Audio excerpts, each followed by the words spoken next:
Glenda Leal, posso começar? Pode. Demorou. A paz seja convosco. Amém. Glória a Deus. Tivemos o nosso primeiro período falando sobre oração. Estamos destrinchando a oração do Pai Nosso.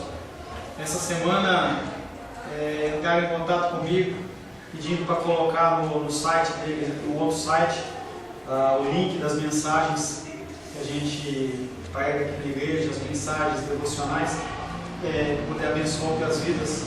Glória a Deus. O Senhor está abrindo portas. Apesar de ser pequenininho, o Senhor tem alcançado vidas.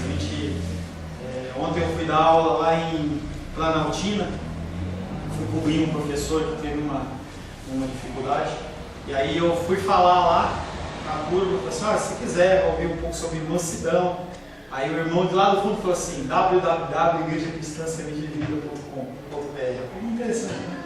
Então as pessoas, elas assistem e elas veem, tá? Então o que a gente tem feito aqui realmente, para a glória e honra do Senhor, tem dado frutos. Nesse segundo período, a gente está falando sobre bem-aventuranças, em especial a quarta bem-aventurança, Mateus capítulo 5, verso 6. Bem-aventurados os que têm fome e sede de justiça, porque eles serão fartos. Fartos da fome e sede de justiça, e creio que também das outras coisas, porque quando você busca o reino de Deus e a sua justiça, as outras coisas, elas são acrescentadas. Conforme já falei, essas outras coisas não é quaisquer coisas, mas são as coisas que são essenciais para a nossa vida. Fazendo um breve resumo do que nós falamos na semana passada, nós falamos que a obrigação do crente ou do cristão consiste em encarar a vida neste mundo à luz do Evangelho. A sua vida ela tem que ser pautada no Evangelho. Pastor, então é só Mateus, Marcos, Lucas e João? Não. Quando fala o Evangelho, está falando da palavra de Deus. Não seja literal, não seja um fariseu, né, às vezes? Não seja um fariseu, não leve ao pé da letra. Nós temos que olhar os ensinamentos de Cristo, que eles estão espalhados por toda a Bíblia, de Gênesis a Apocalipse, e a partir desses ensinamentos você mudar o seu comportamento. Você não vai ser cobrado de algo que você não estudou ainda. Pastor, então vou fechar minha Bíblia e não vou aprender mais nada. Não é esse o contexto, mas o conceito. O conceito é da gente estar sempre crescendo, buscando mais e mais os conhecimentos do Senhor. A grande dificuldade da humanidade é o pecado. A ação do pecado nas nossas vidas. As pessoas, elas dão nome para o pecado. É o demônio do adultério, é a pombagira que me atacou e aí por isso eu adulterei. Gente, não tem isso. É essa vergonhice do coração do homem. Há sim uma influência satânica e maligna no intuito de nos destruir, mas é apenas isso. A ação de Deus sobre o mundo, ela é soberana. Soberana. O único caminho para uma verdadeira paz, e a gente viu semana passada, naquele evento lá nos Estados Unidos, em que o muçulmano, um muçulmano aparentemente homossexual também, ele entrou numa casa homossexual de shows e metralhou a galera lá e 50 morreram. Interessante que, eu não sei você, mas eu não vi nenhum povo gay, nem homossexual fazer manifestação na frente das mesquitas. Mas interessante também que eu vi uma foto deles manifestando na frente da igreja católica. Colocaram não lembro, não sei que país que era, mas na escadaria de uma igreja católica muito bonita, eles colocaram a bandeira homossexual e eles estavam ali falando palavras de ordem. Foi na Sé? Então foi no Brasil. Lá na igreja da Sé, segunda Luísa, eles colocaram uma bandeira homossexual como se o catolicismo tivesse alguma coisa a ver com o que aconteceu lá. E aí nessa semana ainda eles colocaram uma charge num jornal chamado Brasil ou Dia, alguma coisa assim. Colocaram a caricatura de 4 pastores evangélicos dizendo que eles são responsáveis por grande morte dos homossexuais no Brasil. É tão engraçado. É tão engraçado, as pessoas elas procuram a paz de diversos caminhos, diversas formas, mas a única forma verdadeira e real, bem-aventurados os que têm fome e sede de justiça. Você muda o seu comportamento novamente, falando para você mudar o seu comportamento, e você começar a olhar para essas coisas e buscar dentro do teu âmbito, dentro do teu escopo, dentro do teu raio de ação, mudar. Você ser justo com a sua faxineira, você ser justo com as pessoas que te cercam, com aquelas que você pode alcançar. É isso que você tem que se preocupar. A maior necessidade do mundo atual não é do presidente cristão ou presidente evangélico, mas um verdadeiro ou de verdadeiros cristãos, pessoas no mundo agindo em prol de mudança e transformação. É isso que nós precisamos. E isso não começa do irmão do lado, começa de você. Ontem eu estava ouvindo uma pessoa que ela poderia se posicionar numa certa situação e ela falou assim: é melhor deixar para os outros. É muito simples, é muito fácil. Olha, enquanto eu não ver o pastor Paulo levitando, eu não vou fazer nada. E aí você joga a responsabilidade para o outro e você na sua zona de conforto você não faz nada e ainda acha que está tudo certo. Estaria certo se o Rei dos Reis, Juiz dos Juízes, Dono do ouro e da prata, Médico dos médicos, Senhor dos senhores, Ele não fosse julgar as minhas ações, o meu coração e as minhas intenções. Ninguém vai escapar. Então, para nós é dada essa oportunidade de mudar. Nós precisamos ser mais crentes. Não adianta você comprar uma camisa branquinha e falar assim: olha, eu estou aqui fazendo um protesto em relação à paz no mundo, porque não vai trazer paz para ninguém você está branco. Vai trazer alegria talvez para o fabricante de Omo, Ariel, porque para deixar a camiseta mais branca eles acabam vendendo mais sabão em pó, porque se você compra muita camisa branca, mas fora isso não vai mudar nada. Bem-aventurados que têm fome e sede de justiça, porque eles serão satisfeitos, eles serão fartos. Nessa declaração particular do Sermão do Monte, nos deparamos com outro mandamento? Não. Com outro regulamento? Não. Mas com outra característica que tem que fazer parte da minha vida e da sua vida. Essa nova descrição do indivíduo é algo que a gente está como que seguindo ao Senhor, conforme nós já podemos notar em todos esses passos que nós já caminhamos, esses degraus da escada que nós já caminhamos, a sequência ela é lógica. Não tem como uma pessoa ela ter fome e sede de justiça se ela não chora, se ela não é mansa, se ela não é humilde. É um degrau. Você tem que ir caminhando. Para você ter isso no seu coração, você tem que ter passado por outros níveis e outros estágios, que são preparatórios para você ser impactado pelo Senhor com essa sede e essa fome de justiça. Pastor, eu vou parar agora porque eu não coloquei em prática nem o primeiro. Nós nunca vamos chegar à plenitude de cada degrau desse. A plenitude de cada degrau desse chama-se Jesus Cristo. O padrão não é o pastor Paulo, o padrão não é o irmão Cláudio, não é o João, o padrão é Jesus Cristo. E quando nós olhamos para esse padrão, cada vez mais nós estamos tão longe dele, mas caminhando em direção a Ele, sempre, sempre. Essa bem-aventurança, mais uma vez, segue-se logicamente às anteriores. Abre aí Mateus capítulo 5, vamos ler o 3, 4, 5 e o 6 que nós temos agora. Qual? Mateus capítulo 5.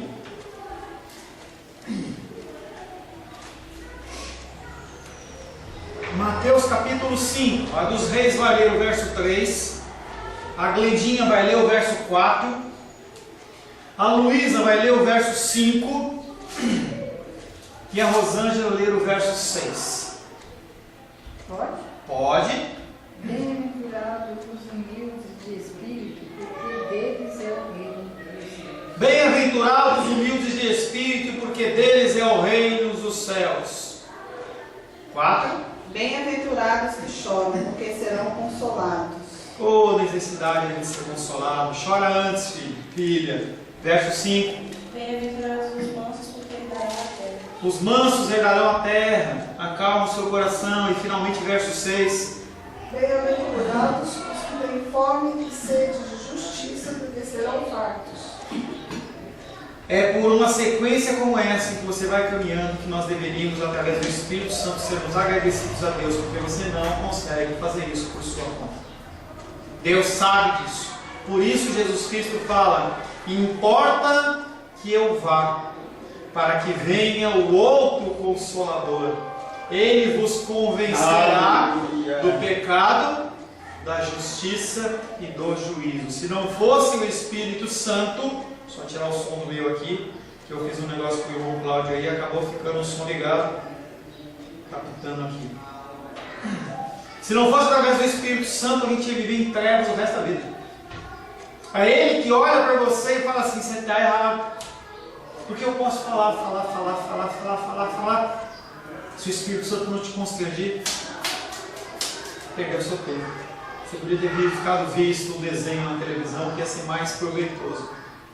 É a diferença entre os religiosos, os fariseus e aqueles que também servem a Deus. Eles ouvem ou leem a palavra de Deus e o Espírito Santo dá um entendimento e a inspiração para que se aplique aquilo não de uma maneira religiosa, mas que aplique aquilo de uma maneira cristã. Tem um monte de pessoas dentro da igreja que são descendentes diretos dos fariseus, dos escribas, que são pessoas que querem colocar preceitos.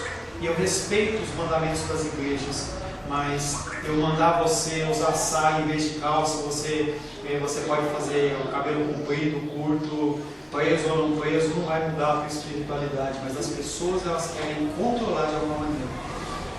Passa, excede o nível de decência. Estava lá no casamento da Carolzinha, um rapaz olhou para mim e falou assim: tem que sentar separado? Eu falei: não, aqui não, deixa eu tranquilo. A preocupação dele, tem que sentar separado. A preocupação dele. Desconheço teste melhor do que um versículo como esse, que uma pessoa possa aplicar a si mesmo e aos seus semelhantes, quanto à questão inteira da profissão e da fé. Se você está se preocupando com a justiça, com esse tipo de comportamento, de ter essa sede, essa fome de justiça, você está bem avançado no cristianismo. Aplica isso na sua vida. Aplica isso na vida das pessoas que estão próximas a você, com muito amor, com muita sabedoria. Se para você esse versículo declara umas verdades, as mais benditas afirmativas da Bíblia, então você pode ter certeza que você é um crente. Porque sabe o que acontece? Quando você começa a olhar para alguém fora você, quer dizer que alguma coisa está melhor, está diferente. Enquanto você está olhando só para você, porque se eu vou falar mais para frente, mas as 3 primeiras bem-aventuranças, ela nos convida a olhar para nós mesmos e ver a nossa situação. Essa 4ª bem-aventurança, ela fala: para de olhar para você e comece a olhar para os outros. Põe em prática. Porque você não vai ser manso com você mesmo, vai? Eu vou ser humilde comigo mesmo. Olha como é bom eu ser manso comigo mesmo. Eu mereço, não é mesmo? Agora, essa 4ª bem-aventurança, ela está falando assim: olha, tudo que você aprendeu já sobre mansidão, humildade, sobre você identificar a pecaminosidade do seu ser, aplica sobre o outro. Eu tenho usado isso demais, procurado usar isso na minha vida. E eu tenho dado esse exemplo, não é para 1, nem para 2, nem para 3, não. Essa semana foi para uns 4. Foi o João que falou isso toda semana. Fala para a pessoa assim: você caminha? Claro, pastor. Perdão, João. Claro que eu caminho, né? E você agradece a Deus? Claro, sério. Se você encontrar na rua alguém sem as 2 pernas, você vai dar risada do cara? Lógico que não, pastor. Que pergunta aí? Lógico que o João não falou isso. Mas falou assim: poxa, pastor, que pergunta imbecil é essa? É lógico que eu não vou fazer. Mas por quê? Porque é totalmente imoral eu fazer uma coisa dessa. E por que a gente age assim espiritualmente? O Senhor, Ele nos revela, porque o que você conhece de Deus é o que Ele te revelou. E Ele te revelou uma porção especial, só para você. E aí você olha para o outro e fala assim, por que você não cresceu? Ele não recebeu. Ele não sabe. E você está fazendo que nem aquele negócio que eu falei para você do pessoa que não tem as pernas. É como se tivesse, você não anda, hein, sem vergonha. Anda aí, seu safado. Ele não sabe. Ele não conhece. Essa bem-aventurança faz um arremate das outras três e fala assim, põe em prática. Amar a Deus sobre todas as coisas e o próximo como a ti mesmo. E Ele não está falando para você se amar mais, não, porque você já se ama demais. Ainda bem que você só tem um umbigo. Imagina se tivesse uns 2, 3, aí você não saia de casa, você ficava olhando para ele. Não é? Chega de olhar para o seu umbigo, olha para os outros. Tem gente que tem mais de um umbigo. Não físico, mas o cara olha e fala assim, nossa, como eu estou cheio de umbigo, né? Encontramos aqui uma ótima resposta para aqueles problemas que temos considerado. Já fomos ensinados que devemos ser humildes de espírito, que precisamos chorar e que também devemos ser mansos. Nessa passagem bíblica encontramos a resposta para tudo isso. Embora essa bem-aventurança permaneça logicamente a todas aquelas que a precederam, ela introduz uma pequena modificação. Essa bem-aventurança é um pouco menos negativa e um pouco mais afirmativa, mais positiva, que é isso que eu estou falando. Não olha para você, olha para o outro, olha para o outro. As afirmações interiores colocaram você para olhar para você. Essa coloca para você olhar para o outro. Pare de olhar para você. Tendo sondado a nós mesmos, podemos ver o pecado em nosso interior, o qual contamina a perfeita criação do homem efetuada por Deus. Quando Deus criou o homem, Ele criou o homem e a mulher, a sua imagem e semelhança. Você tem a imagem e semelhança de Deus? Entenda que não foi aniquilado isso na sua vida. Ela está deformada. É como algum objeto que você coloca ele no sol ou no calor e ele dá aquela empenada. Você é como esse objeto. Você está empenado. Quando se olha, vê amor, mas um amor imaculado. Quando olha em você, vê mansidão, mas vê uma mansidão distorcida. Quando olha no amor, vê um amor como motivação errada. Mas esses elementos... Oi, querido. Não. Não? Não. Foi resultado. É. Vamos acompanhar, obrigado. Quando se olha... Entendeu? Perdi o fio da meada. Ela falou do teto e o fio. Quando se olha com motivação errada. Motivação errada. Eu perdi o raciocínio que eu estava falando. Vamos continuar. Se eu lembrar, eu reponho. Embora essa bem-aventurança permaneça logicamente a todas aquelas que a precederam, ela introduz uma modificação na questão. Você não olha mais para os outros, você melhor não olha mais para você, você olha para os outros.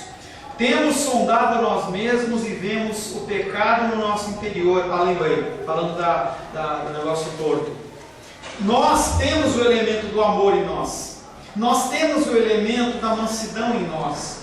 Nós temos o elemento do domínio próprio em nós. Como é que você pode afirmar isso, pastor? Porque todo aquele que aceitou Cristo como Senhor e Salvador, a palavra de Deus diz, afirma que nós temos o Espírito Santo dentro de nós. E o fruto do Espírito, que está lá em Gálatas 5, ele fala de tudo que faz parte do cristão. Você pode ter elementos deles que não são tão manifestos, ou coisas que você não consegue enxergar, mas existem em você.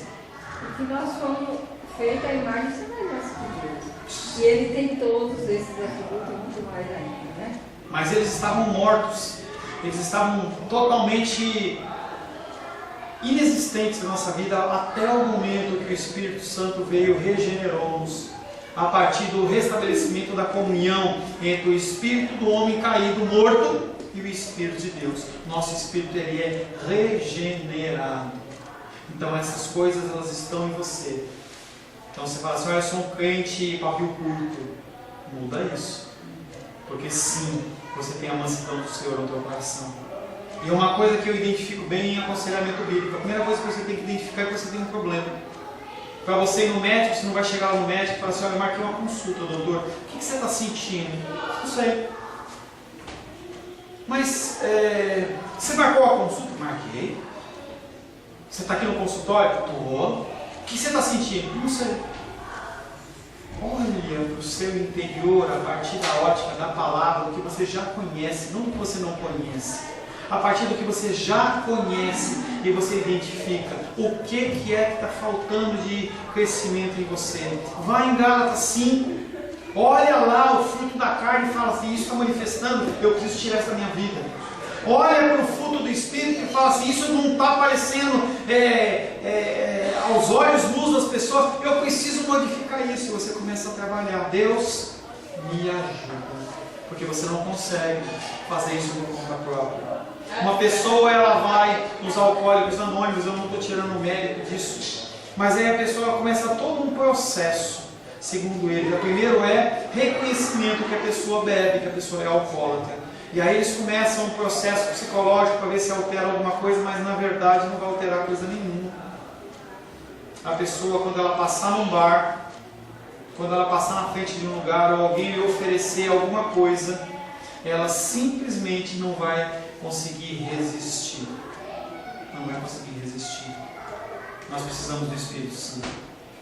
Olha, temos sondado nós mesmos e vemos que o nosso pecado em nosso interior contamina essa perfeita criação do homem através de Deus.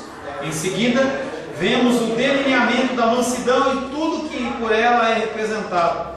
O tempo todo estivemos preocupados com o terrível problema do ego. A pessoa olha para si mesma, o problema do umbigo. Eu preciso, eu quero, eu preciso. E tudo isso gira em torno do eu, fazendo com que o eu fique divino. Contexto de cristianismo de hoje, as pessoas elas têm que ser satisfeitas nas suas próprias necessidades. Nesse versículo, encontramos uma das mais extraordinárias declarações do Evangelho cristão e de tudo quanto o mesmo pode nos proporcionar. Poderíamos descrever essa declaração como uma notável afirmação, mais uma afirmação, mas não é esse o propósito. Todos quantos se sentem infelizes no tocante a si mesmos e no tocante ao seu estado espiritual, eles anseiam por uma mudança. Você está satisfeito com a tua vida espiritual? Se você está satisfeito, não há mais nada para ser mudado. Tem pessoas que estão satisfeitas, porque elas olham para o irmão do lado, para a irmã do lado e falam assim, eu estou muito melhor do que eles. Está melhor, estou satisfeito, eu não preciso crescer mais. Mas para você que quer mudança, o Senhor Ele tem mudança. Também poderíamos descrever essa declaração como uma típica afirmação do Evangelho. Ela é doutrinária, frisa uma das mais fundamentais doutrinas do Evangelho, a saber que a nossa salvação, ela vem da graça, ela não vem através do seu esforço físico. É um dom inteiramente gratuito da parte de Deus. Talvez a maneira mais simples de abordarmos esse texto seja mediante a consideração das suas palavras, dos seus vocábulos. Trata-se de um daqueles textos que divide muito naturalmente diante de nós, e tudo quanto temos a fazer é examinar o sentido do que está sendo falado. Bem-aventurado os que têm fome e sede de justiça. Tem pessoas aqui que eu não preciso nem falar o que é fome e sede, né? A pessoa sabe o que é fome e sede, tá? Fome em especial, tá? Justiça. O que é justiça? Faz parte da armadura espiritual do cristão. Mas o que é justiça? Justiça basicamente é você querer que a mesma lei que seja aplicada a você, que é aplicada a você, o seja a outro. Que você que tem direito ou tem uma série de benefícios, o outro também tem. Se você quer a justiça sobre a sua vida dentro do seu trabalho, em relação à sua jornada de trabalho, você com as pessoas que trabalham para você, você também é justo em relação a elas. Se você come do bom e do melhor, as pessoas aos quais você está abençoando também vão comer daquilo que você come. E aí eu já dei esse exemplo algumas vezes. A gente está chegando aí 12 de outubro, vamos fazer o Dia das Crianças, por exemplo, vamos comprar presente. Aí para o seu filho ou para você, você vai lá e gasta R$2.000 num PlayStation. E aí quando você vai comprar presente para as crianças, você compra aquela boneca. Calma, já viu aquela boneca na cara? Nem um valor, não é? Aquela boneca de plástico, entendeu? Assim, que ela é toda cheia de ranhurinha e ela tem vermelha, verde e azul. Aí você compra um saco daquela, fala assim, olha, como eu vou abençoar as crianças. Gente, as crianças elas vão ser abençoadas. Só que você está agindo com motivação errada. O Senhor não recebe. Porque você olha para as pessoas como pessoas que não merecem tanto quanto você. Eu como filé mignon, mas para o outro eu vou comprar o colchão duro. Não que o colchão duro não seja uma bênção. Não é isso. Mas qual é a ótica? Justiça. Bem-aventurados. E aí nós temos que falar sobre a bem-aventurança como algo em que você fica feliz ou satisfeito. Já dei esses exemplos algumas vezes. A panela, ela serve para cozinhar. Tem gente que usa para samambaia também. Tá? Mas o objetivo principal da panela é cozinhar. O objetivo do automóvel é transportar. E cada coisa tem a sua finalidade. A sua finalidade é glorificar, exaltar e bendizer o nome do Senhor. E você é feliz de que maneira? Quando isso se cumpre. Quando isso não se cumpre, você procura satisfazer o desejo, o seu. Tudo bem com o casal não? Tudo bem aí não? Hein? Nós tentamos satisfazer o desejo do nosso coração com coisas, com situações. E isso não nos satisfaz. Os que têm fome e sede de justiça são satisfeitos em Cristo. Essas são as únicas pessoas que são verdadeiramente felizes e satisfeitas. Se você não tem Cristo no coração, você não fica satisfeito. Você não consegue, como o apóstolo Paulo, falar: eu sei ter dinheiro e sei não ter dinheiro. Sei ter comida e não sei ter comida. Sei não ter comida. Por quê? Você quer sempre mais. E aí quando você olha, por exemplo, a figura das pessoas, os políticos que estão em delações proibidas, em um negócio, por que o cara precisa de R$1 milhão? Por que o cara precisa de R$10 milhões? Fome e sede não é de justiça, de poder, porque ele não consegue satisfazer, ele não é satisfeito em Cristo, então ele precisa satisfazer em outras coisas. Por que o cara adultera? Por que o cara rouba? Por que o cara trafica drogas? Por que o cara enche a cara de pinga? Porque ele não tem Cristo no coração. Ou a figura de Cristo no seu coração está tão maculada, tão distorcida, que ele precisa de outra coisa para satisfazer. O mundo inteiro anda à procura de felicidade. Todos querem ser felizes. A gente estava lá no casamento do pastor da Carol, do pastor Ayrton. O pastor Ayrton já casado faz tempo, né? O casamento que o pastor Ayrton e eu ministramos, e ele falava que o ser humano não casa para ser feliz. E muita gente ficou chocada. Vocês não viram, mas eu olhei. Eu estava lá em cima, eu estava de frente. As pessoas falam: o quê? Aquela cara de indignação. Como é que eu não casei para ser feliz? Não, eu tenho que ser feliz. Mas na verdade a gente casa para glorificar o nome do Senhor. E aí a gente é feliz em Cristo, porque a gente cumpriu o nosso papel nos nossos desígnios.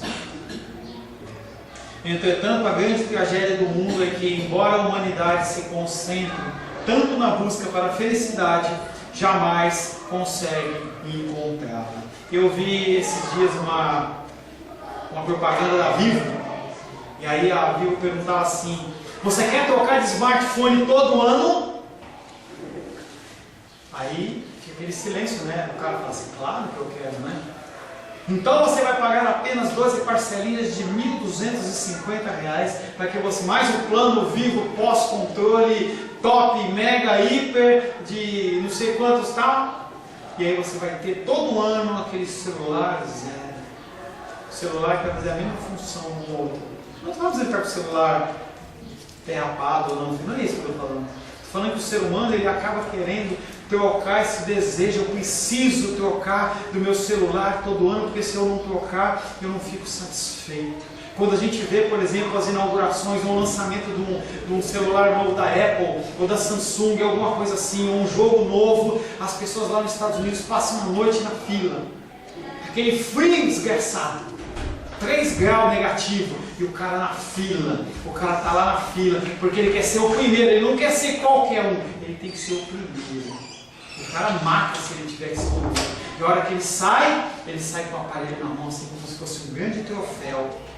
Daqui a pouquinho, não tem sentido nenhum, não tem valia nenhuma. Aí, um celular de 3 mil reais, 4 mil reais, é roubado, a motivação e a alegria dele foi embora. E eu estou falando de um celular, mas pode ser qualquer outra coisa. Roupas e tudo mais. Roupas e tudo mais. O que está acontecendo no mundo? Penso que a resposta que jamais compreenderemos é que jamais compreenderemos esse texto conforme deveríamos tê-lo entendido. Bem-aventurados aqueles que têm fome e sede de justiça. Mas o que é que significam essas palavras?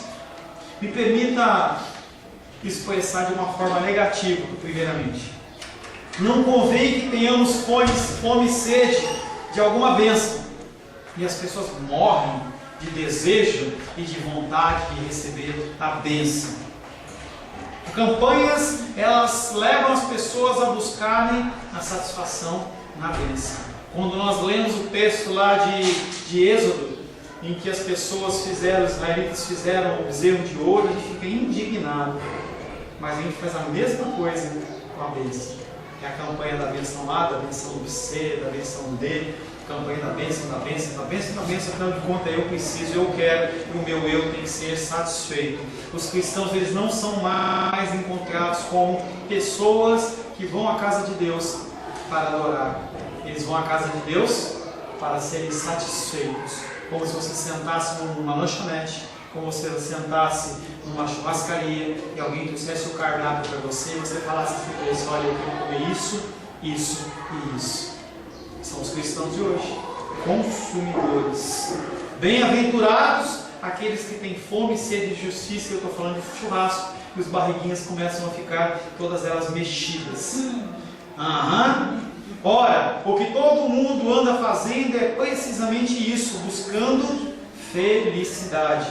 E aí a gente tem que voltar no nosso jingle do Pão de Açúcar, que é para ser feliz. Então, para ser feliz, você compra, você come, você adquire, você gasta, porque aí você é feliz. Engraçado que você nunca vai se satisfazer. Lembro que certa vez, eu e Rosângela, acho que eu já falei isso, nós lemos um livro que chamava 5 Linguagens do Amor. Coisa linda. Dia dos Namorados passou, Love is in the Air. E aí a gente lendo aquilo ali para ver se a gente conseguia resolver algumas dificuldades que a gente tinha. E aí, a ideia do livro é: você tem que satisfazer a necessidade do outro. Enche o tanque do outro de amor, de carinho, de atenção, de tudo mais. E o outro, quando estiver com o tanque cheio, ele vai te retribuir. E vocês vão ser um casal extremamente felizes. Rapidamente, eu e Rosângela descobrimos que o meu tanque está sempre furado, ele está sempre vazio. Idem o dela. E idem de qualquer ser humano. Nós sempre queremos mais. Se você ganha um salário de 1.000, você quer 2. Se você ganha de 2, você quer 3. Se você ganha 3, você quer 5. Se você quer 5, é 10. Se é 10, é 50 e sempre falta. E é o cheque especial, é o cartão de crédito. E você nunca é satisfeito. Isso não é uma qualidade exclusiva minha e sua. Todos nós desejamos ser felizes, mas nós não somos felizes a não ser em Jesus Cristo. Amém? Aproveitando que a galera está subindo, antes de nós sermos interrompidos abruptamente, eu peço que você feche seus olhos para que nós possamos orar. Senhor, agradecemos ao Senhor pelo Teu amor e pela Tua graça. Agradecemos, Pai querido, porque estamos debaixo da Tua poderosa mão, estamos debaixo, Pai querido, do Teu poderoso cuidado, Pai. Queremos mais e mais sermos pessoas que manifestam ao mundo, Pai. Não a nossa pecaminosidade, mas que nós possamos manifestar ao mundo, Pai, o nosso cristianismo, a Tua palavra, os Teus ensinamentos, o Teu querer e o Teu mover. Nos ensina, nos capacita, nós te pedimos, em nome de Jesus. Amém. Que entrem os próximos.